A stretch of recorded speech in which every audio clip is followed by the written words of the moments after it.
जय हिंद दोस्तों, मैं मानिक नायक आप सबको अपने यूट्यूब चैनल पर वेलकम करता हूं। आज हम लोग एसएससी CHSL 2023 का सेट नंबर 6 को यहां पे डिस्कस करेंगे। टोटल जो एग्ज़ाम हुआ था आपका 38 का 40 शिफ्ट में एग्जाम हुआ था और हम इसके छठे नंबर शिफ्ट को डिस्कस करने वाले हैं। चलिए स्टार्ट करते हैं अपने पहले क्वेश्चन से। पहला क्वेश्चन कह रहा है, टोक्यो ओलंपिक 2020 में भारत द्वारा जीते गए स्वर्ण पदकों की संख्या कितनी थी? ये थी आपकी एक। भारत ने 1 स्वर्ण, 2 सिल्वर और 4 ब्रॉन्ज मेडल को जीता था। तो भारत ने 1 गोल्ड, 2 सिल्वर और 4 ब्रॉन्ज मेडल जीता था, जिसके साथ जो है टोटल संख्या आपका 7 हो गया था। तो टोक्यो ओलंपिक 2020 में भारत द्वारा जीते गए स्वर्ण पदक की संख्या 1 थी। नेक्स्ट है क्वेश्चन नंबर 2 यहाँ पे, निम्नलिखित में से कौन सा भारत सरकार की राष्ट्रीय पुनर्स्थापना एवं पुनर्वास नीति 2007 का उद्देश्य नहीं था? ये था ये नहीं था। बाकी देख लेते हैं। किसान योजना और कार्यान्वयन प्रक्रिया में पुनर्स्थापन संबंधी मुद्दों को समाहित करना था। विस्थापन को कम करना और जितना संभव हो सके गैर विस्थापन या कम विस्थापन करने का वाले विकल्पों को बढ़ावा देना।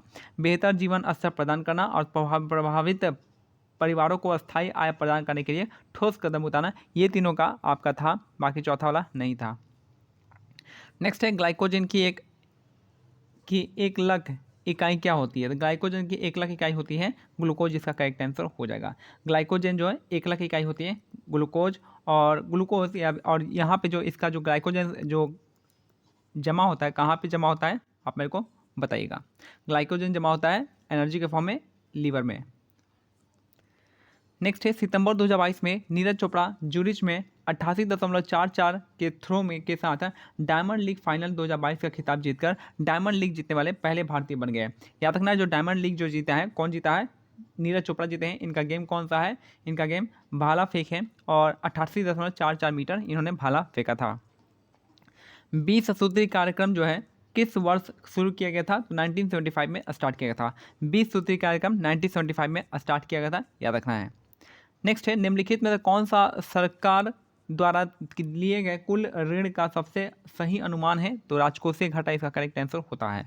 तो राजकोषीय घाटा क्या होता है? सरकार द्वारा लिया गया कुल ऋण का सबसे सही अनुमान होता है राजकोषीय घाटा। इसका मतलब ही होता है आपका उधारी। ठीक है, उधारी ऋण। भारत का पहला और दुनिया का दूसरा 100% मेथनॉल से संचालित प्रोटोटाइप ट्रक कहाँ पे अनावरण किया गया है? तो बेंगलुरु इसका करेक्ट आंसर हो जाएगा। भारत का पहला और दुनिया का दूसरा 100% मेथनॉल संचालित प्रोटोटाइप ट्रक का अनावरण बेंगलुरु में किया है, याद रखना है। समुद्री जल में कौन सा खनिज लवण प्रमुख मात्रा में घुला होता है? तो ये है सोडियम क्लोराइड हो जाएगा, नमक हो जाएगा। समुद्र में जल में कौन सा खनिज लवण प्रचुर मात्रा में घुला होता है? तो सोडियम क्लोराइड इसका आंसर हो जाएगा। सरकारी बजट आगामी में वित्तीय वर्ष के लिए सरकारी प्राप्तियों और सरकारी व्यय के अनुमानों का विवरण भारत में वित्तीय वर्ष की अवधि कब से कब तक? 1 अप्रैल से 31 मार्च तक होती है। तो 1 अप्रैल से 31 मार्च तक ये होता है। स्पोर्ट्सर ईस्ट स्पोर्ट्स कॉन्क्लेव 2023 में किस भारतीय महिला क्रिकेट खिलाड़ी को इमर्जिंग हीरो पुरस्कार मिला है? तो ये हो जाएंगे तितास सिंधु।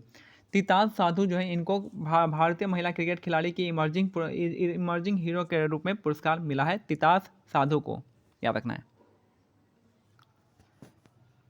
नेक्स्ट क्वेश्चन देखते हैं, भारतीय संविधान की प्रस्तावना में निम्नलिखित में से किन महान आदर्शों का उल्लेख किया गया है? तो ये है विचार का, अभिव्यक्ति का, विश्वास का, आस्था का, उपासना का। तो ये 5 टाइप का किया गया है। तो निम्नलिखित में से भारतीय संविधान की प्रस्तावना में निम्नलिखित में से किन महान आदर्शों का उल्लेख है? विचारों का है, अभिव्यक्ति का है, विश्वास का है, आस्था का है, उपासना का है, याद रखना है।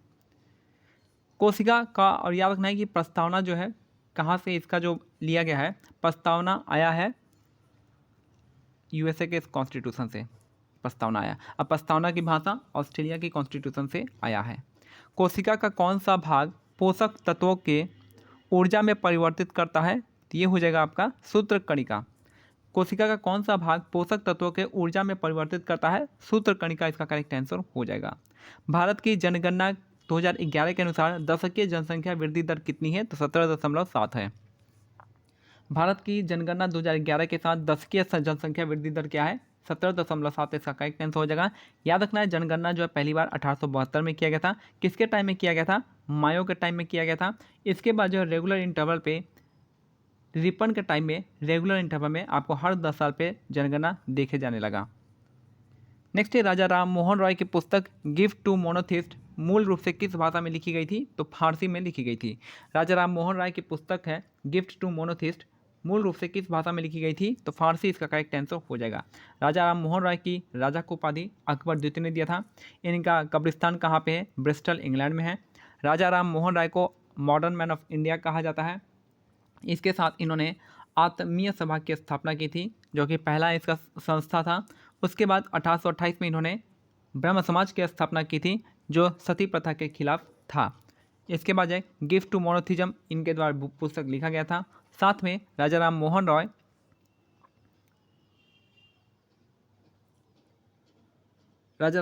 का और क्या है यहाँ पे? और तो यहाँ पे इनके कार्यकाल किसके कार्यकाल में थे? ये बेंटिक के कार्यकाल में थे।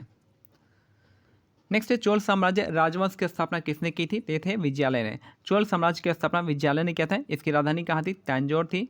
तंजौर इसका कैपिटल था। उसके बाद है चोल राजवंश का सबसे प्रतापी राजा राजेंद्र चोल थे। राजा प्रथम ने 2 मंदिर का निर्माण करवाया था। एक तो विद्येश्वर टेम्पल और दूसरा ऐरातेश्वर मंदिर। चोल साम्राज्य जो है ग्राम प्रशासन के लिए जानी जाती है। नेक्स्ट है निम्नलिखित में से किस राज्य में मानसून के निर्वत के दौरान वर्षा होती है? तो तमिलनाडु इसका करेक्ट आंसर हो जाएगा। रिट्रीटिंग मानसून से वर्षा कहाँ पे होती है? तमिलनाडु में होती है। जाड़े के मौसम में वर्षा कहाँ होती है? तमिलनाडु में होती है। इस टाइप का क्वेश्चन बना के पूछ सकता है। पृथ्वी के चुंबकीय क्षेत्र का उद्देश्य क्या है? पृथ्वी को सौर वायु और ब्रह्मांडीय विकिरण से बचाना। तो पृथ्वी के चुंबकीय क्षेत्र का उद्देश्य क्या है? पृथ्वी को सौर वायु और ब्रह्मांडीय विकिरण से बचाना। पृथ्वी को ब्लू प्लैनेट, ग्रीन प्लैनेट दोनों कहा जाता है। पृथ्वी की जुड़वा बहनें कौन सी है? तो शुक्र हो जाएगा। नेक्स्ट है ओणम केरल का एक राज्य त्यौहार है। ओणम कहाँ का त्यौहार है? केरल का राज्य त्यौहार है। और क्या केरल में फेमस है? केरल में जो फेमस है आपके, पहला तो ओणम हो गया, फिर आपके बोट रेस नाव का खेल होता है, वो भी काफ़ी फेमस है। कलारीपट्टू काफ़ी फेमस है। यहाँ पे जो डांस फॉर्म है, 2 तरह का डांस फॉर्म है, एक तो कथकली है, दूसरी मोहिनी अट्टम हो जाएंगी। और यहाँ पे पेरियार नेशनल पार्क यहाँ पे है, साइलेंट वैली नेशनल पार्क यहाँ पे दिखेगा आपको। ठीक है। नेक्स्ट है निम्नलिखित में से कौन सी भारत में राष्ट्रीय राजमार्गों की एक विशेषता नहीं है? कौन सी नहीं है यहाँ पे? तो ये आपको ये वाला विशेषता नहीं है, बाकी कौन सा है हम वो देख लेते हैं। अंतर्राज्यीय परिवहन के लिए उपयोग किए जाते हैं, राज्यों की राजधानी और उनके प्रमुख नगरों को जोड़ते हैं, और केंद्र सरकार द्वारा अनुरक्षित किए जाते हैं। तो तीनों स्टेटमेंट क्या है आपका? करेक्ट है राष्ट्रीय राजमार्गों की। नेक्स्ट है मानव विकास सूचकांक के संदर्भ में इनमें से कौन सा कथन गलत है पूछा है? तो पहला है आपका गलत पूछा, तो इसको छोड़ देते हैं। कौन सा सही हम वो देखते हैं। उनके समय जीवन प्रत्याशा एचडीआई के घटकों में से एक है। एचडीआई शिक्षा के स्तर को दर्शाता है, ये भी सही है। और यह क्रय शक्ति क्षमता के आधार पर किसी देश की प्रति व्यक्ति जीडीपी का उपयोग करके आय के घटक का प्रदर्शित करता है। नेक्स्ट क्वेश्चन देखिए यहाँ पे, एक्स और वाई एक रेस्तोरां में प्रबंधक के रूप में काम कर रहे हैं, लेकिन उन्हें समान काम के लिए असमान वेतन मिलता है। राज्य के नीति निर्देशक सिद्धांतों का कौन सा अनुच्छेद समान काम के लिए समान वेतन का प्रावधान करता है? तो ये हो जाएगा आर्टिकल 39 हो जाएगा। लेकिन ये क्या है आपका? एक तरह का ये आपका नॉन जस्टिकेबल है। आप इस अगर कोई वायलेट करता है तो आप इसमें न्यायालय में नहीं जा सकते हैं, डीपीएसपी के अनुसार नहीं जा सकते हैं, डीपीएसपी के अनुसार नहीं जा सकते हैं। लेकिन जो है आपका एक तरह का ये कौन सा, ये एक तरह का फंडामेंटल राइट भी दिखा जाता है कि समान काम समान वेतन एक तरह का फंडामेंटल राइट में भी आता है, जो कि आर्टिकल 21 के तहत दे सकता है। आर्टिकल 41 में क्या है? राइट टू वर्क वाला हो जाएगा आर्टिकल 41 में। आर्टिकल 40 में ग्राम पंचायत का गठन, और आर्टिकल 38 में क्या होता है? आर्टिकल 30 में वही लोगों का कल्याण के लिए हो जाएगा, वेलफेयर स्टेट के लिए हो जाएगा आर्टिकल 38 का। नेक्स्ट है निम्नलिखित में से कौन सा योजना का उद्देश्य ग्रामीण भारत के लिए एक एकीकृत संपत्ति सत्यापन समाधान प्रदान करता है? तो स्वामित्व इसका करेक्ट आंसर हो जाएगा, स्वामित्व योजना इसका करेक्ट आंसर हो जाएगा। तो याद रखना है कि निम्नलिखित में से किस योजना का उद्देश्य ग्रामीण भारत के लिए एकीकृत संपत्ति सत्यापन का समाधान प्रदान करता है? तो स्वामित्व योजना इसका करेक्ट आंसर हो जाएगा। ढीमसा लोक नृत्य निम्नलिखित में से किस जनजाति द्वारा मनाया जाता है? तो अराकू घाटी इसका करेक्ट आंसर हो जाएगा।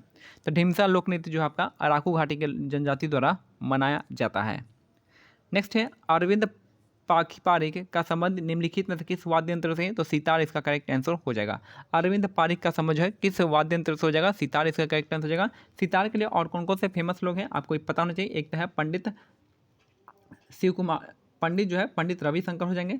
एक तो हो जाएंगे पंडित रविशंकर, दूसरा है अनुष्का शंकर हो जाएंगे, तीसरा जो है यहाँ पे कौन सा विलायत खान हो जाएंगे, फिर आपका सुजात हुसैन खां हो जाएंगे, और लास्ट में बुद्धादित्य मुखर्जी हो जाएंगे। ये 5 नाम आपको याद रखना पड़ेगा। अगर हम बात करते हैं शहनाई के लिए, तो शहनाई के लिए आपको एक नाम है बिस्मिल्लाह खां का नाम याद रखना है। तबला के लिए 2-3 नाम है। पहला तो नाम है अल्लाह रखा, दूसरा नाम है जाकिर हुसैन, और तीसरा नाम है किशन महराज। तो ये आपको नाम याद रखना पड़ेगा, ठीक है। बाकी का नेक्स्ट है, अगर हम बात करते हैं मृदगम का, तो मृदगम के लिए तो आप वैसा कोई अच्छा नाम तो नहीं है, क्वेश्चन आएगा तो उसमें हम देख लेंगे। नेक्स्ट है यहाँ पे कुचिपुड़ी नर्तक वी सत्यनारायण शर्मा को निम्नलिखित में से किस पुरस्कार से सम्मानित किया गया था। तो कुचिपुड़ी के लिए इनको सम्मानित किया गया था पद्मश्री से। कुचिपुड़ी नर्तक व वी सत्यनारायण शर्मा को निम्नलिखित में से कौन से पुरस्कार से सम्मानित किया गया है, तो पद्मश्री से सम्मानित किया गया है। याद रखना है कुचिपुड़ी के डांसर कौन कौन से हो जाएंगे, तो यहाँ पे आ जाएंगे गुरु वेम्पति चिन्ना सत्यम हो जाएंगे, अपर्णा सतीशन हो जाएंगे, ये दोनों फेमस नाम है। पद्मजा रेड्डी हो जाएंगे। ये अभी आपका कुचिपुड़ी के लिए काफ़ी फेमस नाम है, याद रखना है। ये भी देखिए कि जहाँ भी आपका रेड्डी दिख जाए आप आंध्र प्रदेश यानी कुचिपुड़ी से लगा सकते हैं, ठीक है।